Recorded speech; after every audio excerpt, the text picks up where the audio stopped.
रोटी है और मूली के पत्ते हैं, आलू का छिलका है। ये सब हमारे घरों में निकलने वाले वेस्ट हैं जो हर घर में लगभग रोज निकलता है। ये हमारे घर का रोज का कचरा है। तो ये करीब 4-5 किलो होता है। अगर हम एक एक परिवार से भी 4-5 किलो देते हैं।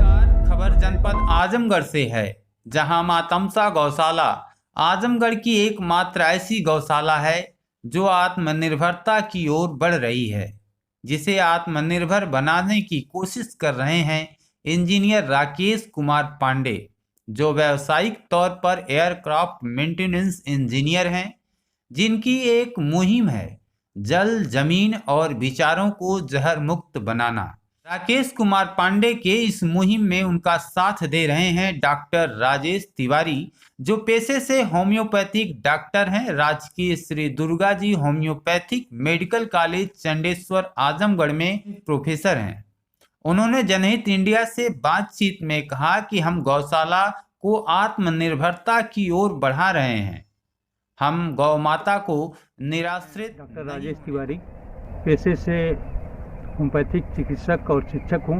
यहाँ राजकीय Shri Durga ji homeopathic medical college Azamgarh में एसोसिएट प्रोफेसर हूँ। मेरा राकेश जी से एक तरह से आंतरिक ही संबंध है। मैं भी कलकत्ता यूनिवर्सिटी से BHMS किया, वहाँ 14 साल तक वेस्ट बंगाल में रहा। मेरा भी एक तरह से हमेशा लालसा यही रहती थी कि अपने मातृभूमि पे जहाँ मैं पैदा हुआ हूँ, यहाँ से तमसा नदी के किनारे पाही एक गांव पड़ता है, 20 किलोमीटर दूरी है यहाँ से। तो मेरा भी ये रहा कि मैं अपनी धरती पे कैसे पहुँची। अचानक 99 में ये मौका मिला और मैं यहाँ आ गया। अभी बर वक्त में तो कॉलेज से जुड़ गया हूँ। हमारा भी एक हमेशा ये लालसा रहती है कि लोगों को स्वस्थ कैसे किया जाए।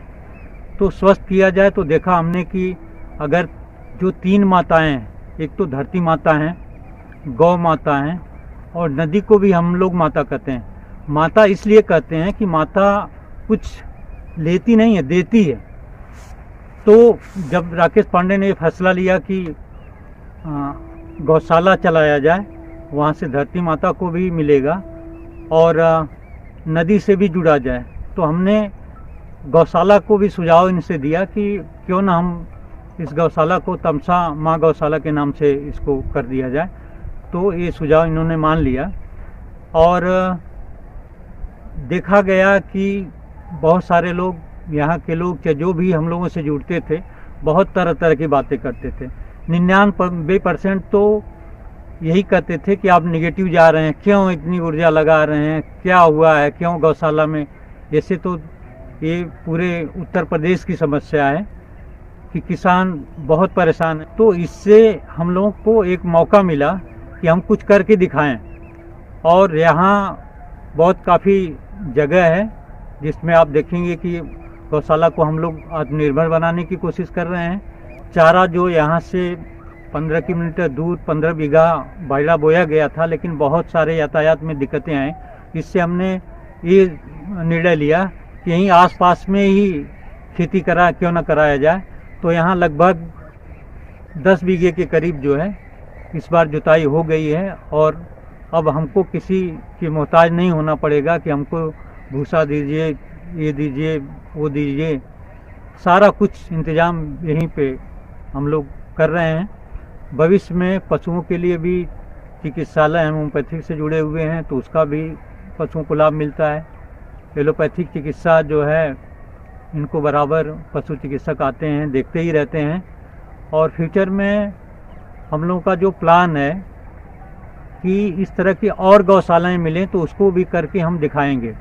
हमने पूरे 54 गौशालाएं हैं, लगभग 2/3 गौशालाओं का भ्रमण किया है।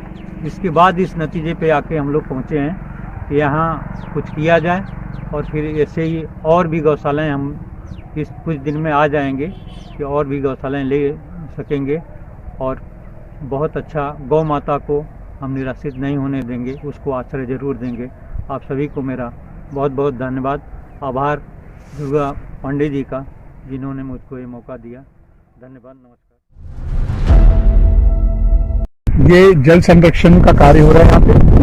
और इससे पारिस्थितिक तंत्र का निर्माण हो रहा है। जब जल रहता है तो जीवन होता है। इसकी वजह से बहुत सारे पक्षी जैसे कौवे, बगुले, कबूतर, हमिंग बर्ड्स, स्पैरो, किंगफिशर जैसे पक्षी जब आते हैं तो अपने साथ बीज लाते हैं। इसके अलावा जो छोटे छोटे कीट हैं वो सब आते हैं, जो वो आपस में यहाँ पे अपनी एक जैविक विविधता बनाते हुए पारिस्थितिक तंत्र का निर्माण होगा और ये स्वतः ही आपस में पेड़ पौधे लगेंगे और जीवों का जो है आपस में तालमेल बैठना शुरू हो जाता है। तो ये आत्मनिर्भरता के लिए हम लोग कोशिश कर रहे हैं कि कंडे बन जाए। हाँ, लेकिन थोड़ी समस्याएं हैं, जानवर आ जाते हैं तो तोड़ देते हैं उसको गौ। ये सब्जियों के छिलके हैं, जैसे मटर का छिलका है, तो रोटी है, और मूली के पत्ते हैं, आलू का छिलका है।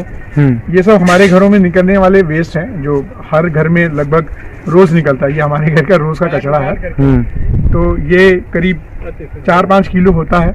अगर हम एक परिवार से भी 4-5 किलो देते हैं तो मेरे पास 80 पशु हैं।